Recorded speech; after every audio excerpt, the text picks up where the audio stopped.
मराठी सक्तीच्या निर्णयावर राज्य परिवहन विभागानं अखेर सुवर्ण मध्य साधला।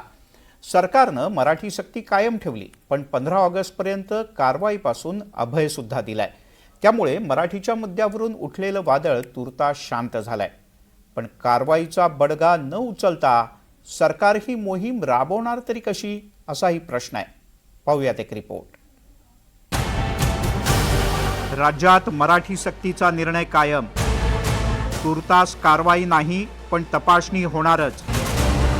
मुंबईत टिकायचंय तर मराठी शिकावीच लागेल, सरकारचा पवित्रा। अखेर राज्यात रिक्षा आणि टॅक्सी चालकांना मराठी बोलणं बंधनकारक असणार आहे। 1 मे पासून 15 ऑगस्टपर्यंत मराठी सक्तीची मोहीम राबवली जाईल। मात्र या काळात रिक्षा टॅक्सी चालकांना देखील काहीसा दिलासा देण्यात आलाय। मराठी सक्तीचा निर्णय कायम असला तरी मराठी न येणाऱ्या रिक्षा चालकांवर थेट कारवाई केली जाणार नाही।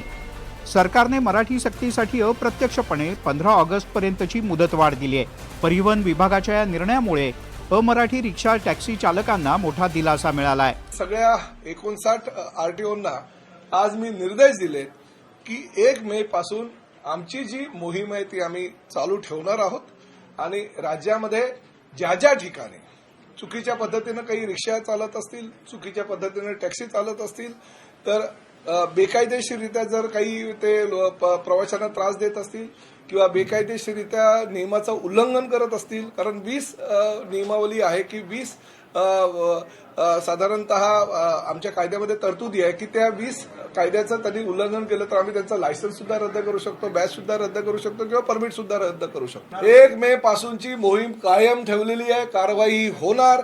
फक्त मराठीसाठी त्यांना 15 ऑगस्ट पर्यंतची मुदत दिलेली आणि ती आम्ही शिकू, परंतु आमची 1 मे पासूनची जी कारवाई आहे ती राहणार। आम्हाला कळलं तर पाहिजे की किती हिंदी भाषिकांना, कारण कोणी सांगतं 15 लाख, कोणी सांगतं 10 लाख, कोणी सांगतं 5 लाख। अरे किती हिंदी भाषिक रिक्षा चालक आहे हे आमच्याकडे डाटा तर आला पाहिजे आमच्या 59 आरटीओच्या माध्यमातून। आणि सगळ्यांना आम्ही सांगितलं 16 ऑगस्टला तो अहवाल आमच्या पुढे येणार। गायकवाड साहेब त्याचे प्रमुख म्हणून आम्ही इंचार्ज नेमलेले आहेत, त्यांच्याकडे अहवाल आल्यानंतर आम्ही तेव्हा तपासणी करणार की आता बाबा किती लोक हिंदी भाषिक मराठी शिकलेले आहेत, किती शिकलेले नाही, आणि त्यावेळेस आम्ही तो निर्णय घेऊ। 1 मे पासून मराठी सक्तीचा निर्णय लागू होणार, कारवाई मात्र होणार नाही पण मोहीम सुरूच राहणार। 1 मे ते 15 ऑगस्ट पर्यंत ही मोहीम राबवली जाईल। 16 ऑगस्टला किती रिक्षा चालक मराठी शिकले याचा अहवाल आरटीओ कडून घेतला जाईल आणि या आरटीओच्या अहवालानंतर पुढच्या कारवाईचा निर्णय घेतला जाणार आहे।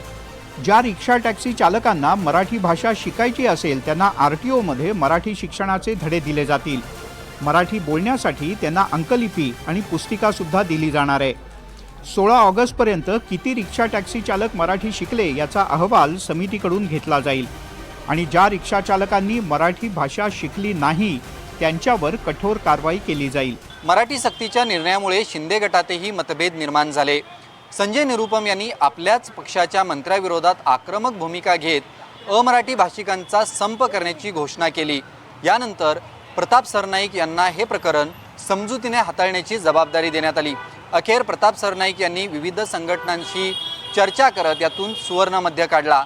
मात्र निर्णय घेणारे आणि विरोध करणारे हे एकाच पक्षातले आहेत। यामुळे नेमका हा घाट कशासाठी आणि हे कोणासाठी केलात असा प्रश्न सर्वसामान्य विचारतायत। दरम्यान परिवहन विभागाच्या या निर्णयामुळे रिक्षा आणि टॅक्सी चालकांची मोठी चिंता दूर झाली आहे। तातडीनं कारवाई होणार नसल्यामुळे चालक काहीसे निश्चिंत झाले आहेत। सोबतच मराठी शिक्षणाचे धडे गिरवण्याची तयारी सुद्धा सुरू केली जाते। माझा गाव यूपी आहे सर, माझा डिस्ट्रिक्ट जौनपुर डिस्ट्रिक्ट आहे। मी मुंबईमध्ये 35 इयर्स राहतो साहेब मुंबईमध्ये, आणि मी सायन धारावीला राहतो। अच्छा, हां, तुम्हाला मराठी पूर्णपणे येतं? हां, पूर्ण ना, थोडा साला काही फसता आहे। हां, मी मराठी बोलतो सगळा। अच्छा, हां, मी मराठी लँग्वेजचा सन्मान करतो। अच्छा, हां, मी मुंबईचा सम्मान करतो, महाराष्ट्राचा सम्मान करतो दादा। व्यवहार करना है उतना तो सीखना है। हाँ।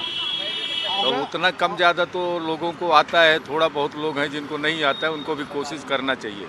तुम्हाला येतं का मराठी? हाँ, मला येते मराठी।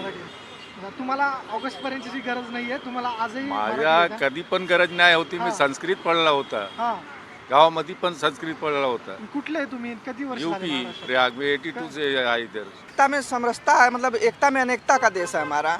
यहाँ सब जगह हर तरह की अलग अलग क्षेत्रीय भाषाएं, राष्ट्रीय भाषाएं बोली जाती हैं। हिंदी हिंदुस्तान है तो हिंदी सबसे ज़रूरी है, इंग्लिश भी है, लेकिन अब ये थोपा जाए किसी के ऊपर कि नहीं ये कंपलसरी है, इसको करना है, तो ये बहुत गलत है।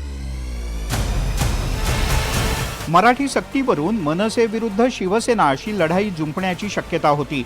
शिवसेनेच्या नेत्यांनी 4 मे रोजी संपाचा इशारा दिला होता।